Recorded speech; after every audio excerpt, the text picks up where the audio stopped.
Good morning class 2। प्यारे बच्चों, आप लोग सकुशल होंगे। आज मैं आप सबों को एक नया पाठ पढ़ाने जा रही हूँ। पाठ का शीर्षक है मिट्ठू कहानी। तो ये पाठ में मिट्ठू बंदर के प्रति बालक गोपाल के बाल सुलभ आकर्षण, आघात, स्नेह और करुणा को दर्शाया गया है। आप लोग अपना बुक खोलेंगे, पेज नंबर 25, पार्ट 4 मिट्ठू।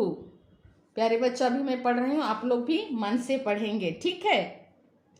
बंदरों के तमाशे तो तुमने बहुत देखे होंगे। मदारी के इशारों पर बंदर कैसी कैसी नकलें करता है, उसकी शरारतें भी तुमने देखी होगी।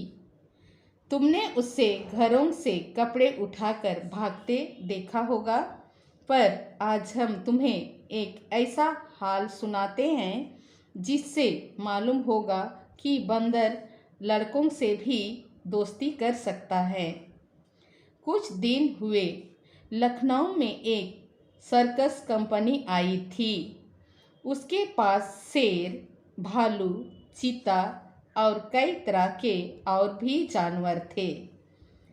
इनके सिवा एक बंदर मिट्ठू भी था। लड़कों के झुंड रोज इन जानवरों को देखने आया करते थे। मिट्ठू ही उन्हें सबसे अच्छा लगता।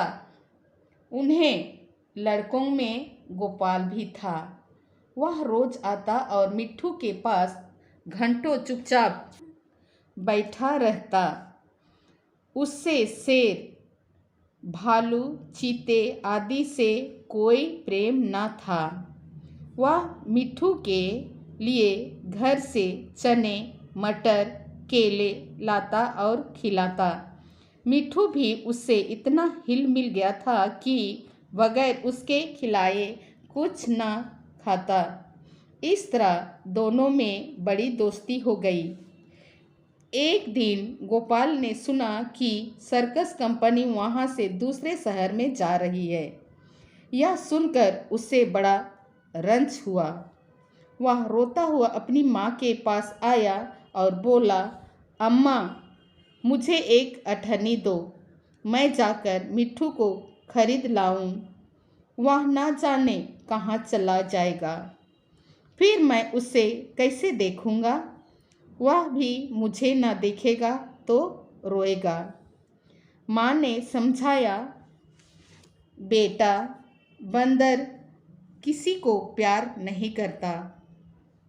वह तो बड़ा शैतान होता है।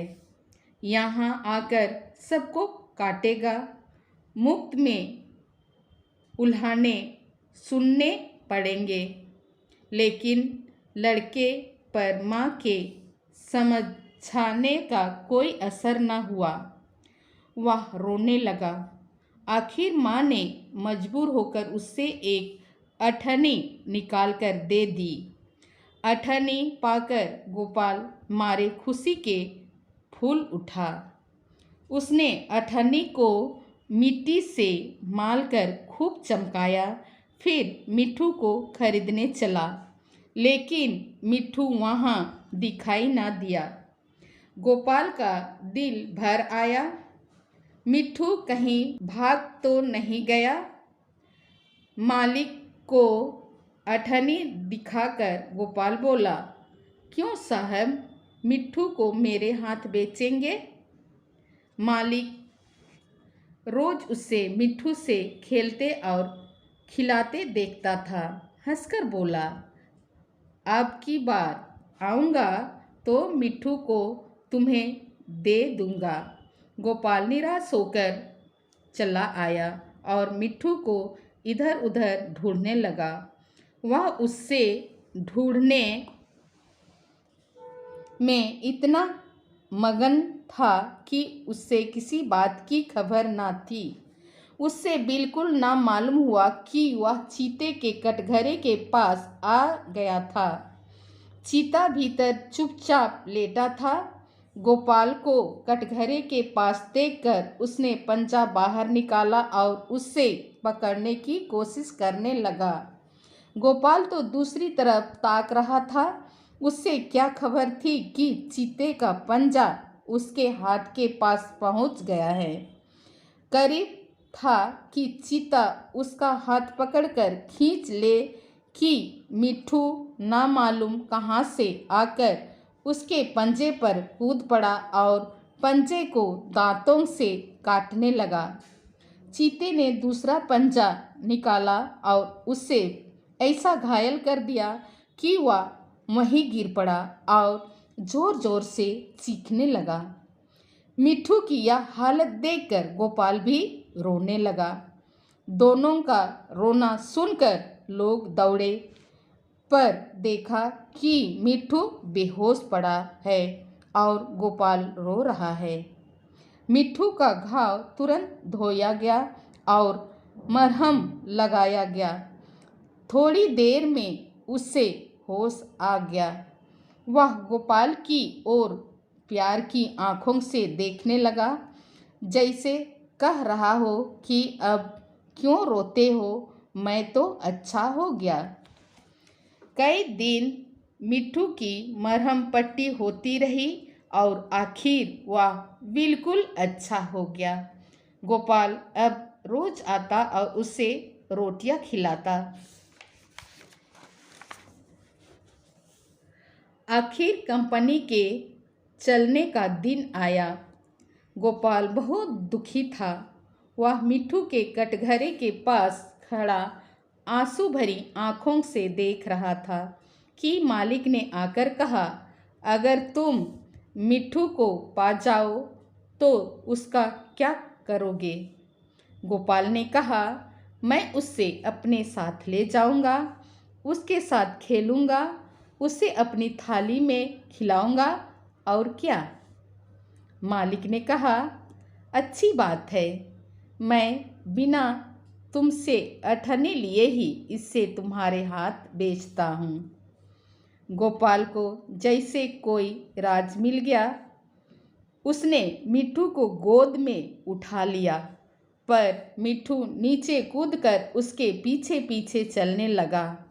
दोनों खेलते कूदते घर पहुंच गए। इसको लिखने वाले लेखक हैं मुंशी प्रेमचंद। जीवन मूल्य, प्रत्येक जीव के साथ अच्छा व्यवहार करना चाहिए। प्यारे बच्चों, अभी मैं इस पाठ को पढ़ी।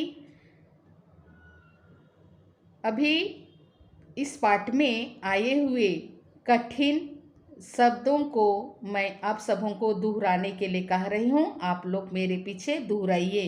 चलिए बोलिए। तमाशे, तमाशे।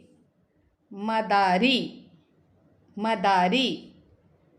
इशारों, इशारों। सिवा, सिवा। रंज, रंज।